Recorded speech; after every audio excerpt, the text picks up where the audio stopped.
Hello नमस्कार साथियों, स्वागत है आप सभी का एक और नए वीडियो में। पिछली वीडियो में हम लोग जो था वो कोशिका पढ़ चुके थे। अब आज के इस वीडियो में हम लोग शुरू शुरू करेंगे जैव विकास। ठीक है, तो प्रारंभिक निम्न कोटि के जीवों से जो है क्रमिक परिवर्तनों द्वारा जो है अधिकाधिक जीवों की उत्पत्ति को जैव विकास कहा जाता है। यानी कि प्रारंभिक जो निम्न कोटि के जीव होते हैं उनके क्रमिक परिवर्तन द्वारा जो अत्यधिक जीव की उत्पत्ति होती है ना, तो उसी को जैव विकास यानी कि ऑर्गेनिक इवोल्यूशन कहते हैं। जीव जंतुओं की रचना क्राइक एवं रासायनिक भ्रूणीय विकास वितरण आदि में जो है विशेष क्रम व आपसी संबंध के आधार पर सिद्ध किया गया है कि जैव विकास हुआ है। Lamarck, Darwin, Wallace, de Vries आदि ने जो है जैव विकास के संबंध में जो है अपनी अपनी परिकल्पनाओं को सिद्ध करने के लिए जो है इन्हीं संबंधों को दर्शाने वाले निम्नलिखित प्रमाण जो है प्रस्तुत किए हैं। निम्नलिखित प्रमाण जो है प्रस्तुत किया गया है। कौन-कौन प्रमाण है आइए देखते हैं। तो वर्गीकरण के प्रमाण क्या दिया हुआ है?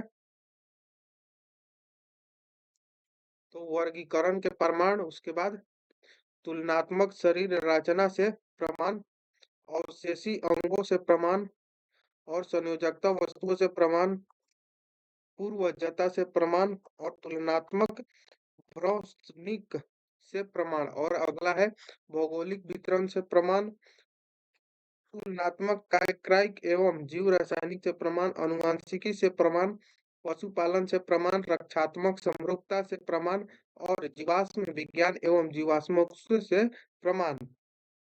उसके बाद दिया हुआ है समजात अंग। समजात अंग जो है ऐसे अंग जो है ऐसे अंग जो विभिन्न कार्यों के लिए उपयोजित उपयोगित होगा ना, उपयोगित हो जाने के कारण जो है काफी असमान दिखाई देते हैं, परंतु मूल रचना एवं भ्रूणीय परिवर्धन में जो होते हैं समान होते हैं, समजात अंग कहलाते हैं।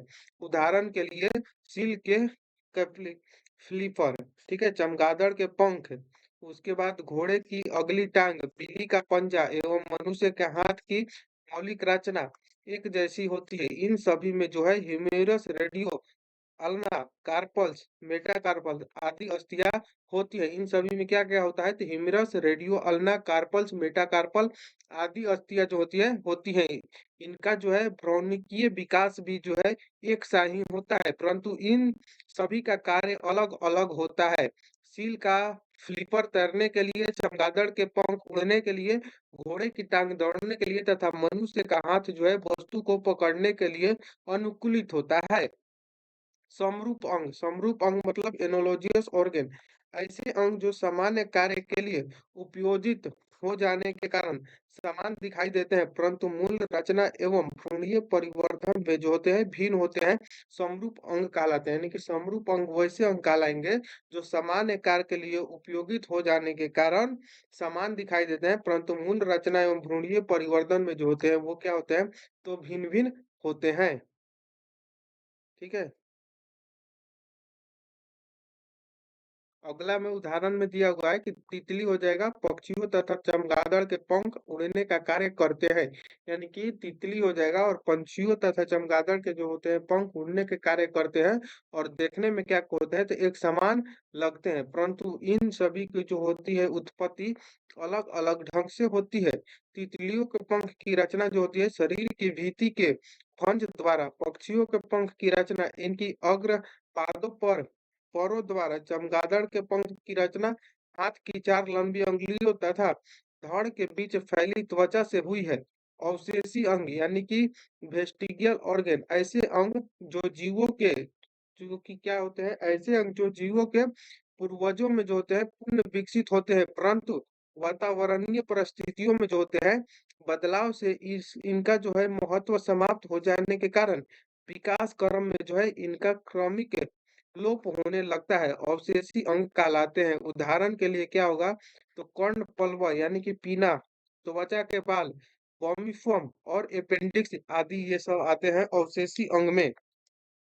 ये पूछा जाता है अपेंडिक्स क्या है? तो अपेंडिक्स एक अवशेषी अंग है, ठीक है?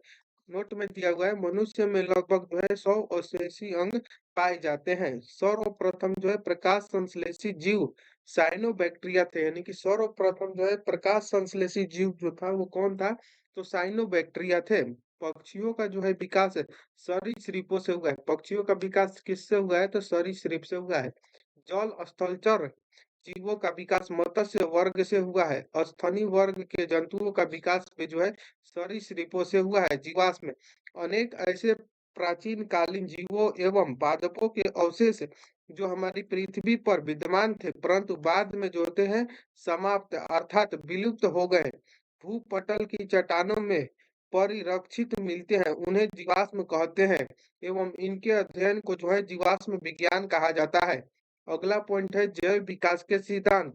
तो जैव विकास के संबंध में जो है अनेक सिद्धांत प्रतिपादित किए गए हैं जिनमें कि लैमार्क, डार्विनवाद एवं उत्परिवर्तनवाद प्रमुख है। तो पहला हम पढ़ेंगे लैमार्कवाद यानी कि लैमार्किंग।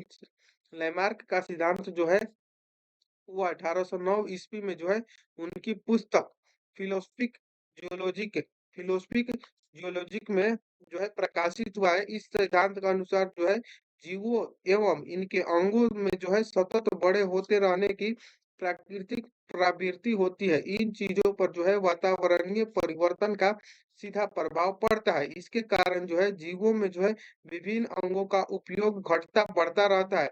अधिक उपयोग में आने वाले अंगों का विकास अधिक एवं कम उपयोग में आने वाले अंगों का विकास कम होने लगता है। इसे अंगों के कम या अधिक उपयोग का सिद्धांत भी कहते हैं। इस प्रकार से जीवों द्वारा जो है उपार्जित लक्षणों की वंशागति होती है जिसके जो है फलस्वरूप नई नई जातियां बन जाती है। उदाहरण के तौर पर जिराफ की गर्दन का लंबा होना। अब नोट में दिया हुआ है उपार्जित लक्षणों का अध्ययन जो है क्या कहलाता है? तो टोन्टोलॉजी कहलाता है।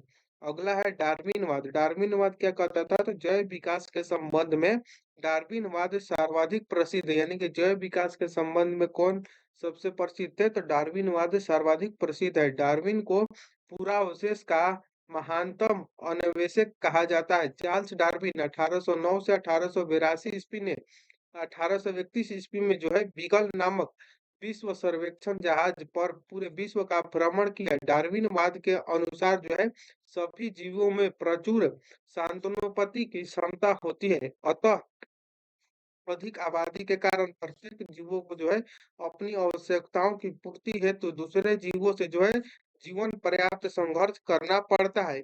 यह संघर्ष जो है सजातीय, अंतरजातीय तथा पर्यावरणीय होते हैं। दो सजातीय जीव आपस में बिल्कुल समान नहीं होते। यानी कि दो सजातीय जीव जो होते हैं वो आपस में बिल्कुल भी समान नहीं होते। ये विभिन्नताएं इन्हें इनके जनकों से वंशानुक्रम में मिलते हैं। कुछ विभिन्नताएं जीवन संघर्ष के लिए जो होते हैं लाभदायक होती है जबकि कुछ अन्य हानिकारक भी होती है। जीवों में विभिन्नताएं वातावरणीय दशाओं के अनुकूल होने पर वे क्या होते हैं? तो बहुमुखी बहुमुखी जीवन संघर्ष में सफल होते हैं। उपयोगी विविधताएं पीढ़ी दर पीढ़ी इकट्ठी होती रहती है। यानी कि उपयोगी विविधताएं जो है पीढ़ी दर पीढ़ी क्या होती है? तो इकट्ठी होती रहती है और काफी समय बाद उत्पन्न जीवधारियों के लक्षण जो होते हैं मूल जीवधारियों से इतने भिन्न हो जाते हैं कि एक नई जाति बन जाती है। अगला है नौ नौ डार्विनवाद यानी कि न्यू डार्विनिज्म। डार्विन के पश्चात इनके जो है समर्थकों द्वारा डार्विनवाद को जीनवाद के ढांचे में ढाल दिया गया जिसे जो है नव डार्विनवाद कहा जाता है। इसके अनुसार जो है किसी जाति पर कई कारकों का एक साथ प्रभाव पड़ता है जिससे इस जाति से जो है नई जाति बन जाती है। ये कारक है कौन कौन? पहला है विविधता, दूसरा है उत्परिवर्तन, तीसरा है प्रकृतिवरण।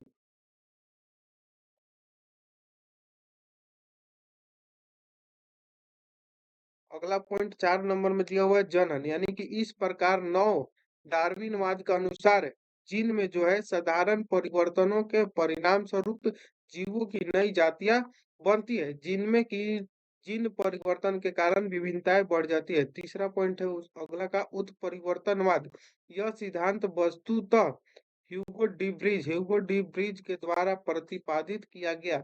इस सिद्धांत के 5 प्रमुख तथ्य निम्नतः है। कौन कौन? तो नई नई जो है जीव जातियों की उत्पत्ति लक्षणों में छोटी छोटी एवं स्थिर विभिन्नताओं के प्राकृतिक चयन द्वारा पीढ़ी दर पीढ़ी संचय एवं क्रमिक विकास के फलस्वरूप नहीं होती है, बल्कि यह उत्परिवर्तन के फलस्वरूप होती है।